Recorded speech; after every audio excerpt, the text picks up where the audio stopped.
Hey, ladies and gentlemen, we're going to get started this evening. Welcome to the Schuylkill County Patriots meeting.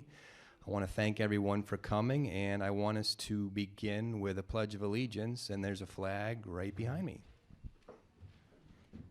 I pledge allegiance.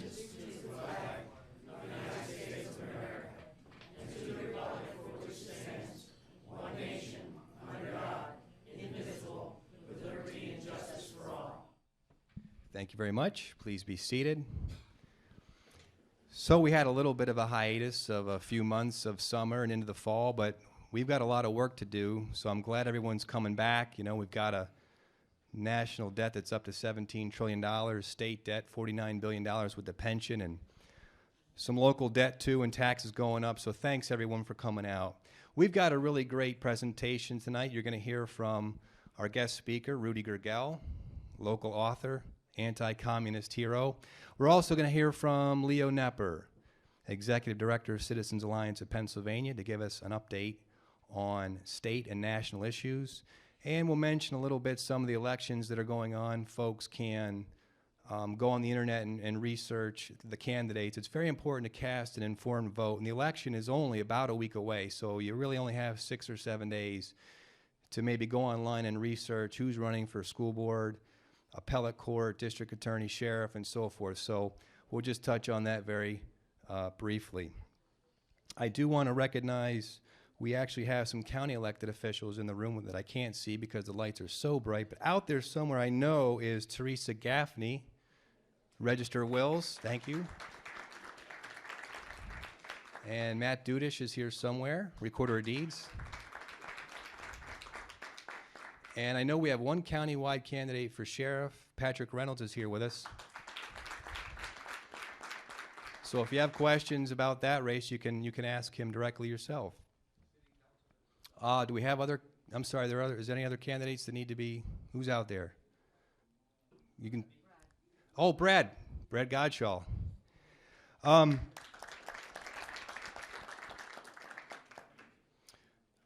I've had the pleasure of knowing Rudy Gherghel for about a decade now, Rudy, and his lovely wife, Judy, and 2 sons, Jason and Dean. Dean's actually running for the school board, but Rudy's a very successful business person in our area, and now an author with a very good book called Dead Run, a memoir of escape from communist Romania to freedom.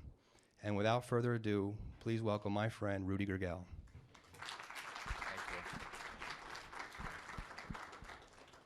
Thank you so much for inviting me. I cannot see you all because of the lights, but I know you can see me.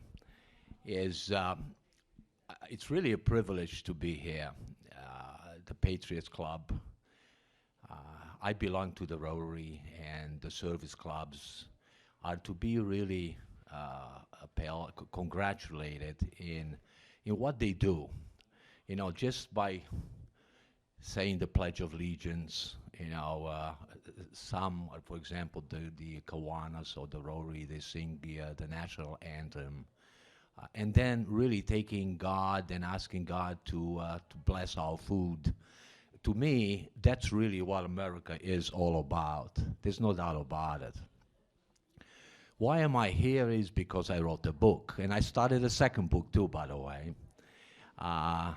My book, it's doing very well, and it's really something which kind of softens my heart and makes me feel really good about it, because people come to me and tell me and saying, I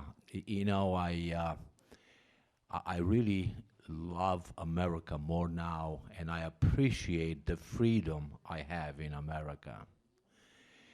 So my book really illustrates that. So I'm going to just give you a little synopsis of what I put in my book. Most of you know me. Obviously, my name is Rudy Gherghel. I was born in a city called Timișoara, Romania, in Romania. The time I was born was right after the war, actually during the war, in 1943. And the communism came, it took over a free country, a really blessed country and beautiful country like Romania. So That's where I spent 21 years of my life, and I experienced something which you did not. See, that brings me to something I got to mention to you. A couple of facts is one thing for sure, we have a lot of things in common. I can name 1,000 items or things we have in common. But the most important ones are we love our country, we love America, we love the freedom we have, we love the life we have. However, there are several things, and I say I can pinpoint two of them, which makes us different. And if they are very important, and the one main thing which makes us different is that I lived my life, my youth, under the communism.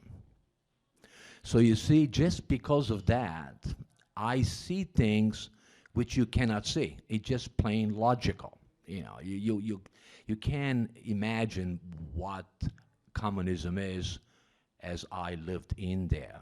You know, I always make analogies, and I got to make it here also, is, you know, how could you look in a raped woman's eyes and say, you know, Mary, I know how you feel.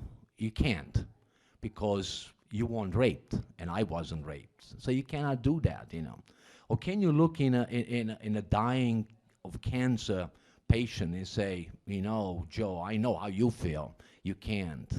You see, to me, it's so important to bring this up because you got to understand that I and people like me, refugees from communist countries, sees things you don't. Why is that important? Well, because really, truly, I see America going the wrong direction. And to me, it's so obvious that I don't think anybody can convince me differently. There's no way. See, what I see, and people like me see, is like a cloud, a dark cloud coming over America. You know, it's like engulfing and taking over what we really loved so much about this country, the freedom and the free enterprise and the free of talking and doing whatever we want to do. There is another thing which makes us different also. And again, it's very logical to me, is the interpretation of freedom.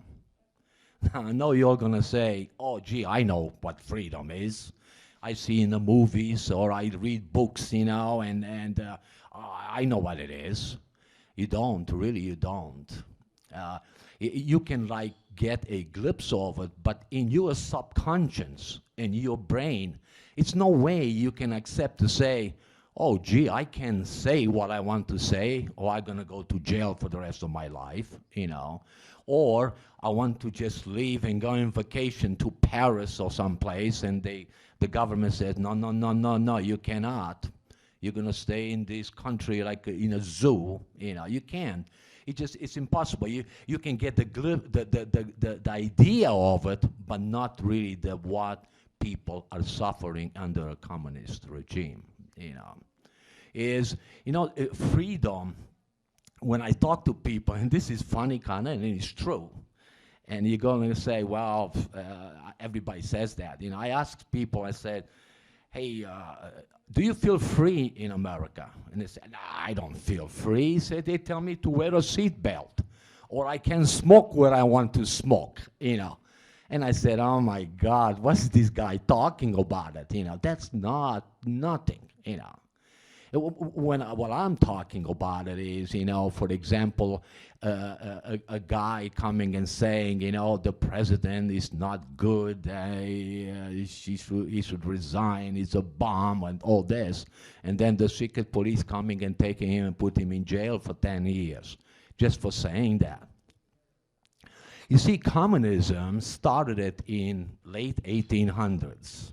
By two people primarily, you know, Marx and Engels, German Jews, not Jewish people, nothing for that, but just bring it up, and they started a communism as a theory of living in a commune, sharing and doing everything together. It's just about, to me, almost like you live in a zoo, like animal zoos, where you just take care of them and keep them incarcerated, So after they started that, and Romania and the Iron Curtain all going under this type of regime, people started to see and forgot, and especially people like me who were born during communism, didn't know what freedom at all, what it is. So the first thing they did is, and I got to bring this up also, is they confiscated all the private property. So I want to see anybody in the audience here, how would they like to come and say, hey, Joe, I'm going to take your house because you're not a party member, and I'm going to give it to Charlie there because he's a member. You go and live in an apartment building. That's what they did. But the first thing they did, and this is important to know, is they really started to belittle and change and prosecute anybody who believed in God. The reason they did that is because really they wanted eventually the people to think that the government is the God. The government provides everything for the people, and they should really bow to the government, the communist government, So things like, then the next thing they did is they confiscated all the guns. No guns. Nobody can have guns except if you're a party member. They confiscated all the gold, all the private property, everything, all the factories, all the belongings. So really, there was nothing left for you to own. So that means is you really you couldn't speak, you couldn't travel, you couldn't own anything. You were a slave. You didn't have any rights whatsoever. So what that brings me to it is that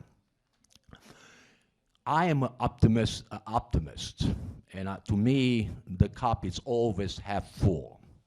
So there is hope for us, Americans. There's no doubt about it in my mind.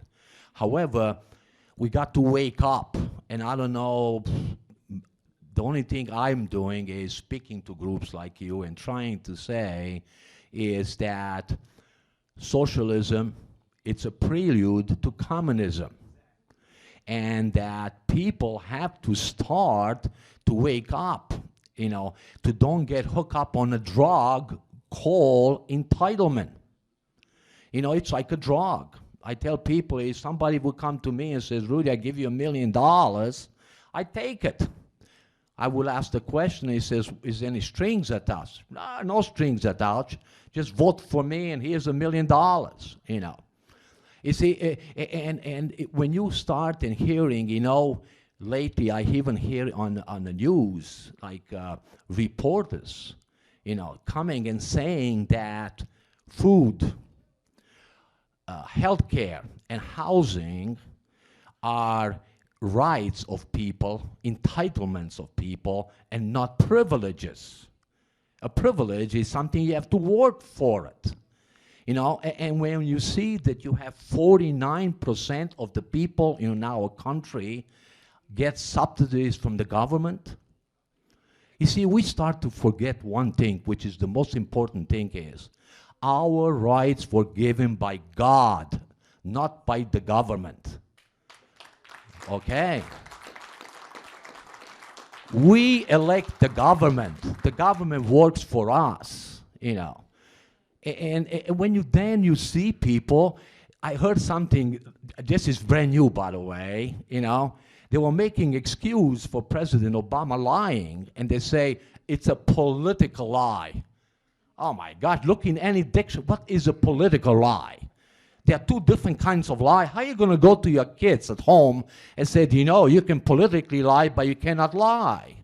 The other way around, it's ridiculous, And then when you come and say, take the word of God from the Pledge of Allegiance, Or you can now, lately it's up in the Air Force Academy. You can use the Word of God. It's it reminds me. And then I hear, now listen to this, I hear we can't call Christmas Christmas anymore. You have to call it winter celebration.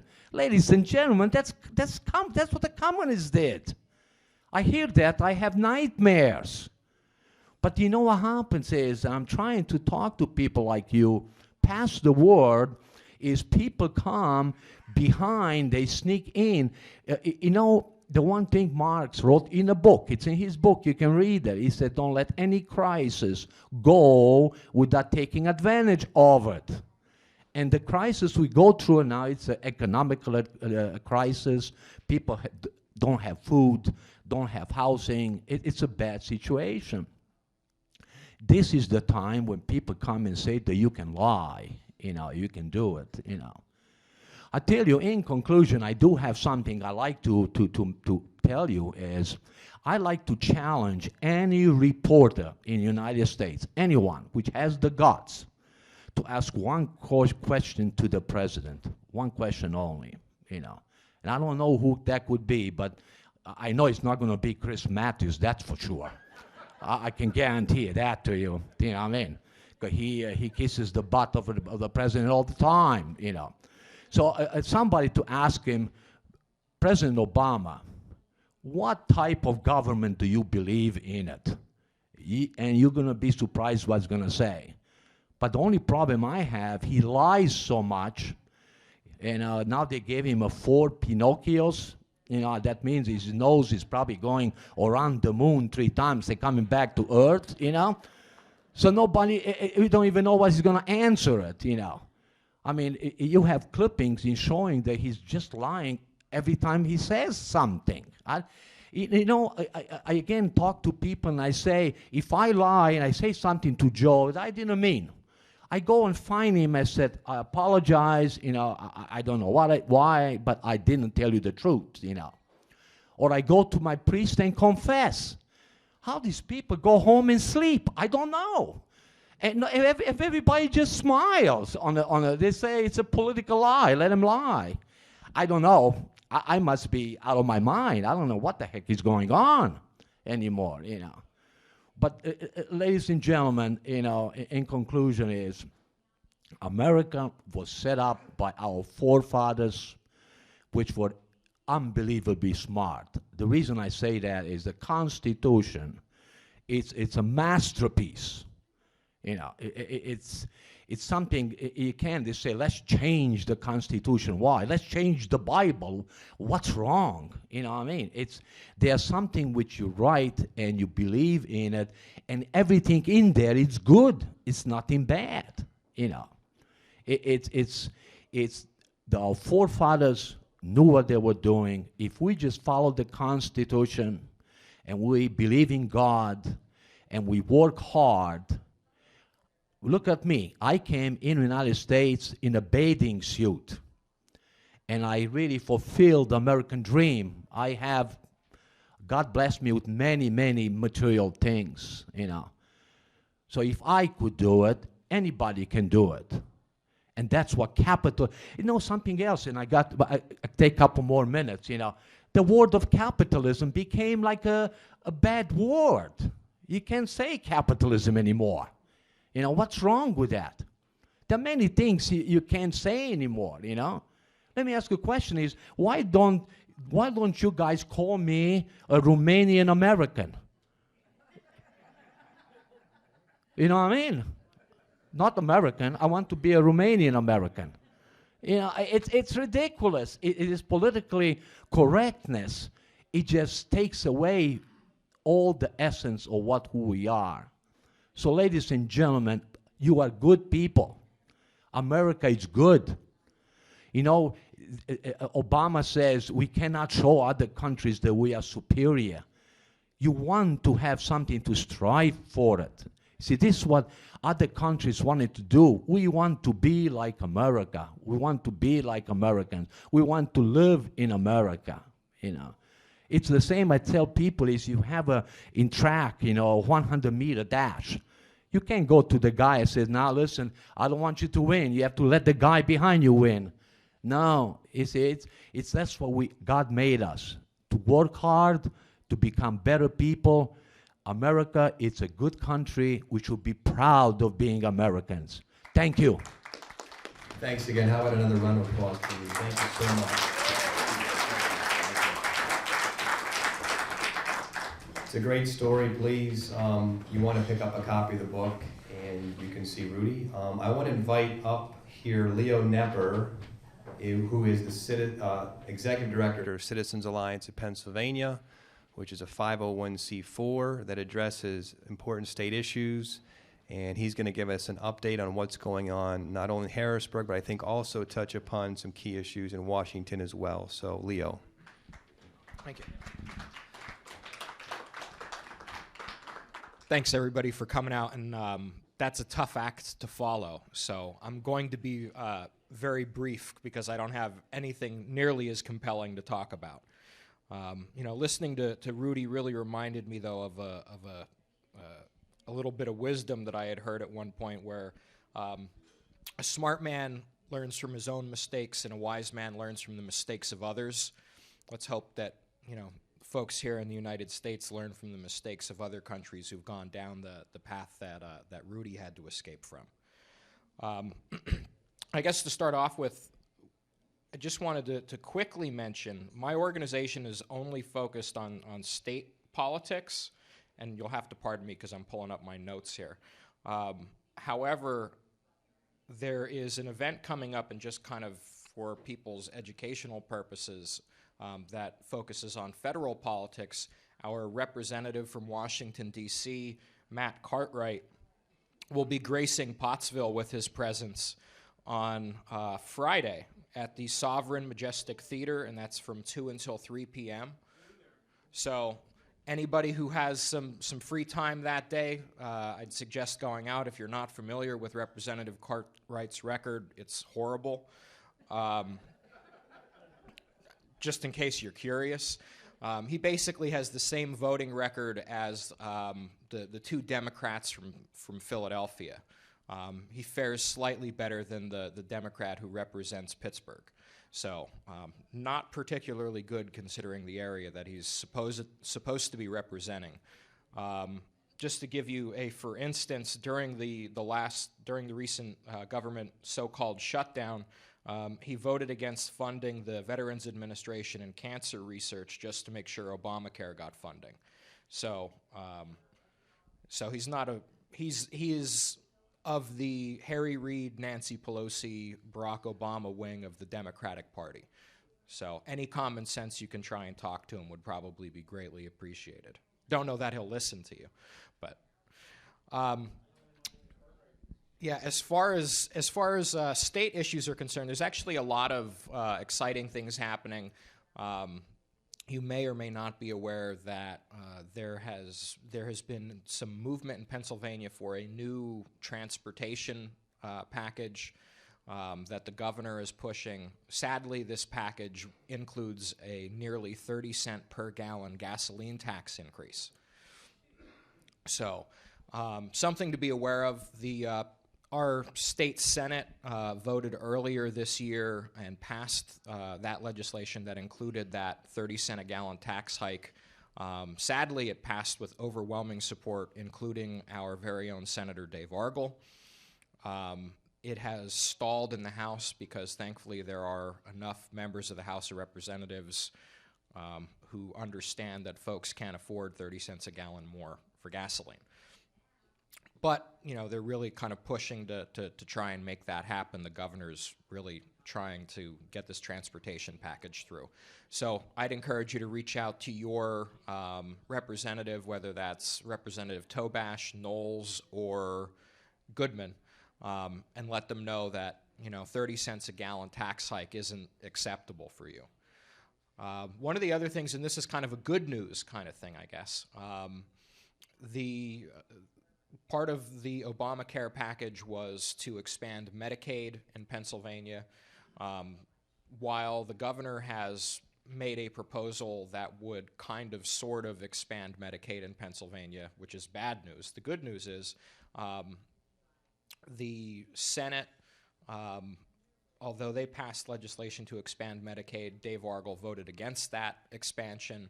And again, in the House of Representatives, that legislation was stopped, so it's kind of just the governor's proposal at this point is what we're worried about as far as Medicaid expansion, throwing more people into a broke entitlement program. Other legislation right now, if you've been following, there has been an effort this year to privatize the state liquor store system. That's kind of stalled at this point in the House. I'm sorry, that's stalled in the Senate.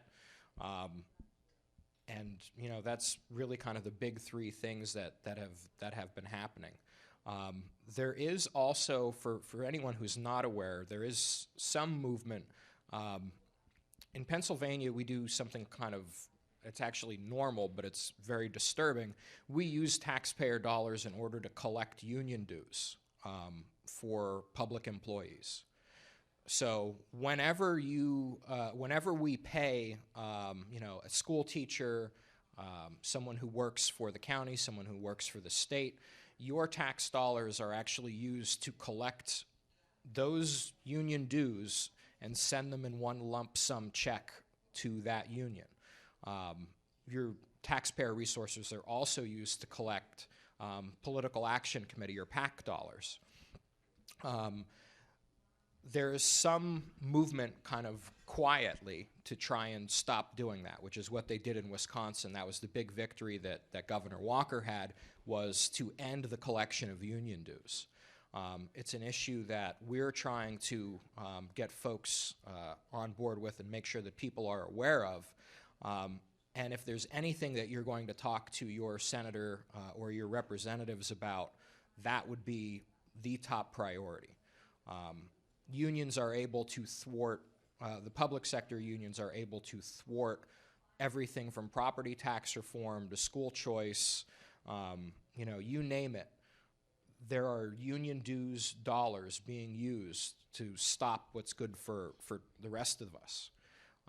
So if there's an issue that we can get accomplished that would really change the landscape in Pennsylvania and level the playing field for taxpayers, that would be it. So if you have the opportunity to talk to your representative or senator and let them know that you don't think it's right that, you know, your tax dollars are used to collect union dues, I would very much encourage you to do that. All right. Thank you all very much for coming out today.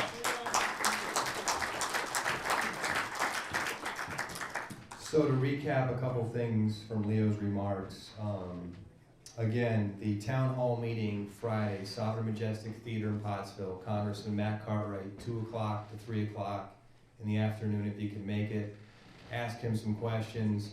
You know, one thing that strikes me, and Leo mentioned this, is that he's just so liberal for someone representing, you know, the anthracite region, how he could be that liberal. Just for instance, he voted against the legislation that would have outlawed abortion after 20 weeks. So regardless if you're pro-life, pro-choice, what have you, I think saying that there's a 20-week threshold is fairly reasonable, because even in cases of rape or incest, you got 20 weeks to make a decision. And all the bill simply said is after 20 weeks, that's it. It's inhumane at that point. I mean, personally, I'm life at conception, but this was 20 weeks and beyond. I think that's pretty reasonable. He voted no even on that. In addition to the legislation that Leo mentioned, he also opposed. He also wants to turn over regulation of fracking to the EPA. Yep. Take it off the state. He also made a very impolitic comment, I remember early in his incumbency, or maybe during his campaign, about something about executing right-wingers. So, I mean, he's a little off balance if you ask me. You know, state... He called Leo a troll on Twitter. He did. He called our friend Leo a troll on Twitter. What more reason you need to go to the town hall and grill him? I mean, come on. Not just me. There's actually taxpayers from all over the country got the same treatment. So I will meet him face to face.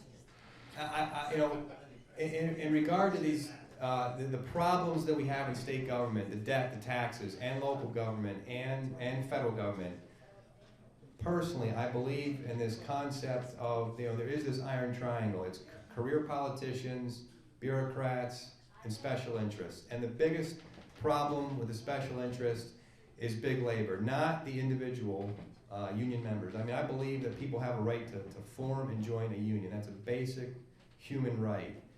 But the big labor aspect, the taking that dues money, funneling it inordinately to one party, and lobbying for bigger government and higher taxes, I mean, that is the crux of the problem. I mean, for me, that's why we're here. That's why we have these problems, is the big labor influence. And there's also the trial lawyers and some others that are a problem as well.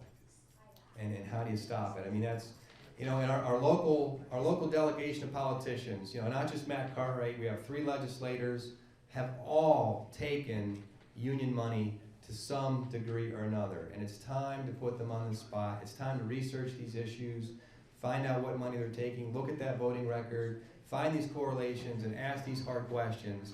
And this is the ongoing work that we're doing. State issues, and I'm going to leap forward into elections. We mentioned Matt Cartwright. We're going forward to 2014. He has one declared Republican opponent from Schuylkill County, Dr. David Moylan, is running. So, you know, Dr. Moylan, he runs the Simon Kramer Cancer Institute. You can go on his website. He has a Facebook page. You can contact him. You can ask him his positions vis-a-vis Cartwright. Jamie Barton is running for the State House in the 124th District. He's with us tonight.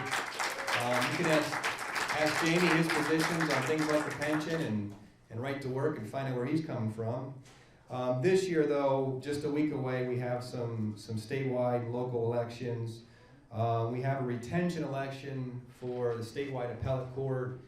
Usually this is a pro forma thing. People vote like 80% to retain for another 10 years, I guess it is. In this case, Ron Castile and Max Baer, who sit on the PA Supreme Court, it's a straight yes or no question. Do they get another 10-year term?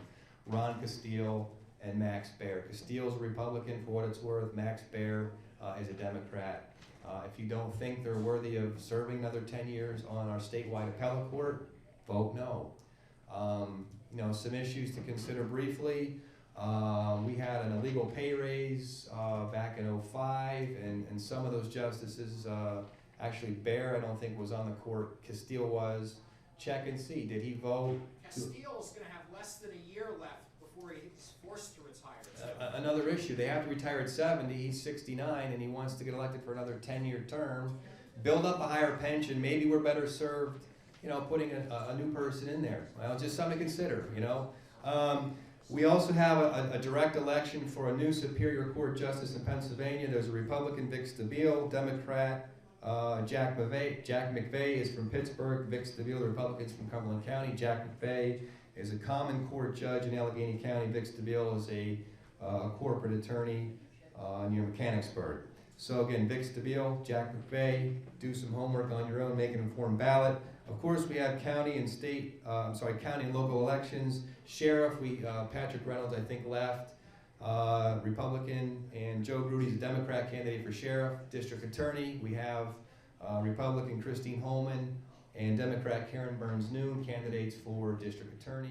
So there are a number of issues, a number of candidates, and only 1 week left to do your homework, but please do it. Please get out and cast an informed ballot. I mean, these positions are too important. Sometimes we overlook school board or these local races, and then we wake up one day and your property tax bill is double, triple what it was a decade ago. So I can't underscore it enough. Get out and do the legwork. And that's a wrap, folks. We're going to meet again after the election, have a little recap of the results, and then talk about going forward what we need to do, this group, to build an agenda of freedom in this country again. So thanks again for coming, everybody. We'll see you next month.